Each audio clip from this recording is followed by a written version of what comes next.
दोस्तों, लड्डू गोपाल जिनकी सेवा बहुत सारे लोग करते हैं और जो लोग नहीं करते उनकी ये एक इच्छा होती है कि हम लड्डू गोपाल की सेवा करें। लेकिन इसके साथ साथ उनके मन में ये एक शंका भी होती है कि हम उनकी सेवा कर पाएंगे या नहीं, क्योंकि उन्होंने जो कुछ भी सुना है उससे उन्हें यही लगता है कि लड्डू गोपाल की सेवा के नियम बड़े कठिन हैं। तो दोस्तों, उनकी सेवा कैसे करें, क्या भोग लगाएं, कैसे उठाएं, कैसे सुलाएं, कहीं बाहर जाना हो तो कैसे लेकर जाएं, घर में अकेला छोड़ें तो कैसे छोड़ें, और पीरियड के समय हम क्या करें, कैसे पूजा करें, कैसे भोग लगाएं।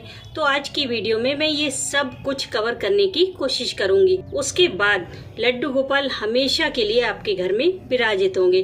तो चलिए वीडियो शुरू करते हैं। तो सबसे पहले तो आप ये जान लीजिए कि लड्डू गोपाल की सेवा क्यों की जाती है, उसका महत्व क्या है। लड्डू गोपाल यानी कि भगवान श्री कृष्ण का बाल स्वरूप। और आपने हमेशा एक बात नोटिस की होगी कि हमें सबसे ज्यादा स्नेह किस पर आता है?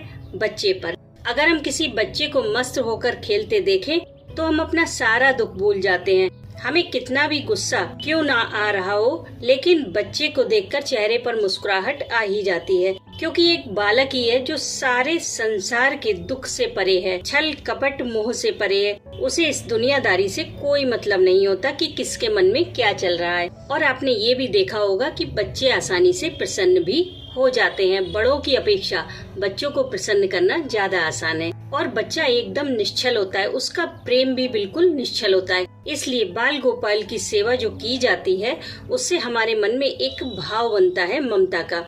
और ममता जो होती है उसका कोई मोल नहीं होता और ना ही उसका मोल कोई चुका सकता है। तो बाल स्वरूप में जब आप उनकी सेवा करते हो उस समय अगर आपसे कोई गलती हो जाती है, कुछ आपसे छूट जाता है, कुछ भूल जाते हो, तो वो कभी बुरा नहीं मानते। जब वो बाल रूप में उनकी पूजा की जाती है तो ये भाव हमारे मन में कुदरती आता है कि अब इन्हें भूख लगी होगी, अब इनको प्यास लगी होगी, अब इनको सुलाना है, अब इनको नहलाना है। यानी कि सेवा का जो नियम बनता है वो किसी और स्वरूप में नहीं बनता जितना अच्छा नियम इस बाल स्वरूप में बनता है। हम पूरे दिन व्यस्त रहते हैं उनकी सेवा में, कभी नहलाना, कभी खिलाना, कभी घुमाना, कभी सुलाना। पूरे दिन हम किसी न किसी बहाने उनके पास जाते हैं, उनका नाम लेते हैं, उन्हें छूते हैं, उन्हें निहारते हैं।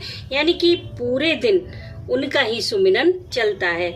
बाल गोपाल की सेवा में आप उनसे इतना अटैच हो जाते हो कि सुबह से लेकर रात तक आप पूरी तरह से उन्हीं के बारे में सोचते हो। और कहा भी गया है कि हमें हर समय प्रभु का सुमिरन करना चाहिए ताकि हमें मुक्ति मिल सके और इस भव सागर से हम पार उतर सके। तो लड्डू गोपाल की सेवा हमें इसी मुक्ति में हेल्प करती है। बाल गोपाल की सेवा करते करते एक दिन ऐसा भी आता है कि वो आपके जीवन के अभिन्न अंग बन जाते हैं। आप उनके बगैर एक पल भी नहीं रह पाते। तो ऐसे में आप कहीं बाहर जाते हो तो आपका बिल्कुल मन नहीं करता उन्हें घर में अकेला छोड़ने का, तो आप उन्हें अपने साथ लेकर बाहर जा सकते हो। एक जालीदार टोकरी आती है, आप उसमें बिठाकर उन्हें बाहर ले जा सकते हो। लेकिन इस बात का हमेशा ध्यान रखें कि टोकरी को किसी भी गंदी जगह पर ना रखें और ना ही झूठे हाथों से बाल गोपाल को स्पर्श करें।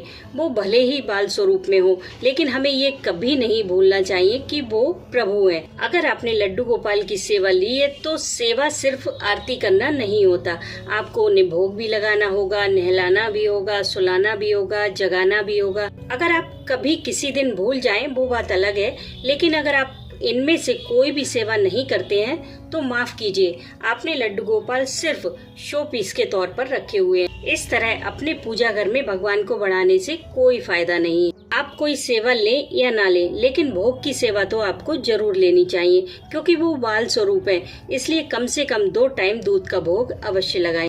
अगर आप और कोई सेवा नहीं कर पाते हैं और आपके घर में प्याज, लहसुन, नॉनवेज खाया जाता है तो आप दूध का भोग 4 बार भी लगा सकते हैं, मलाई का भोग लगा सकते हैं चीनी डाल के। शुरू में आप ज्यादा सेवा का नियम ना लें, धीरे धीरे करके सेवा बढ़ाएं, क्योंकि एक साथ आप अगर ज्यादा सेवा का नियम ले लेंगे तो आप वो सेवा नहीं कर पाएंगे, आपको बोझ लगने लगेगा। इसलिए सेवा धीरे धीरे बढ़ाएं। लड्डू गोपाल को रात में एक मुलायम बिस्तर पर सुलाएं, कुछ देर उनके पैर दबाएं, सुबह उन्हें बड़े प्यार से राधे नाम बोलकर जगाएं। फिर दूध का भोग लगाएं। लड्डू गोपाल को प्रतिदिन स्नान कराया जाता है, लेकिन शुरू में हमें ये डर लगता है कि विग्रह हमारे हाथ से छूट ना जाए, तो शुरू में आप सिर्फ गंगा जल छिड़क कर भी स्नान करा सकते हैं। अब महिलाओं के सामने सबसे बड़ी समस्या होती है पीरियड की, कि पीरियड में सेवा कैसे करें, क्योंकि इस चीज का इतना डर फैला दिया गया है कि मानो अगर गलती से भी पूजा कर ली तो नर्क के दरवाजे तुरंत खुल जाएंगे और आपको उसमें खींच लिया जाएगा।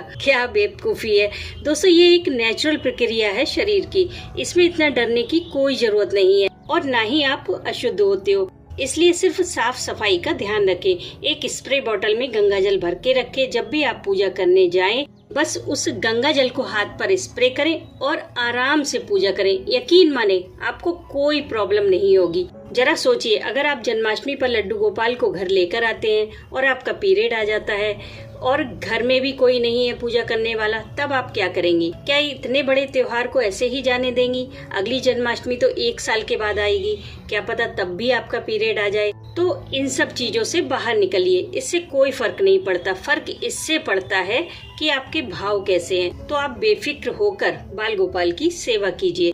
और हाँ, कई जगह ऐसी होती है जहाँ हमें जाना होता है और हम लड्डू गोपाल को वहाँ नहीं ले जा सकते, तो क्या करें? तो दोस्तों, उस समय आप अपने बाल गोपाल को मानसिक रूप से साथ लेकर जाएं। और फोन तो सभी के पास होता ही है, तो आप चलते समय उनकी एक फोटो खींचकर ले जाएं और उनके दर्शन करके उनकी मानसिक सेवा करें, जैसे कि मानसिक स्नान कराएं, भोग लगाएं और मानसिक रूप से उन्हें सुलाएं। दोस्तों, मानसिक पूजा का महत्व हर पूजा से ज्यादा होता है। उन्होंने हमें हर ऑप्शन दे रखा है, इसलिए कभी भी लड्डू गोपाल को बंधन न समझें। जो भी करें बस प्रेम से करें, तभी लड्डू गोपाल सदा सदा के लिए आपके घर में विराजित होंगे। परमात्मा पर अपना विश्वास बनाए रखिए। मैं मिलती हूँ आपसे नेक्स्ट वीडियो में, तब तक के लिए हरे कृष्णा।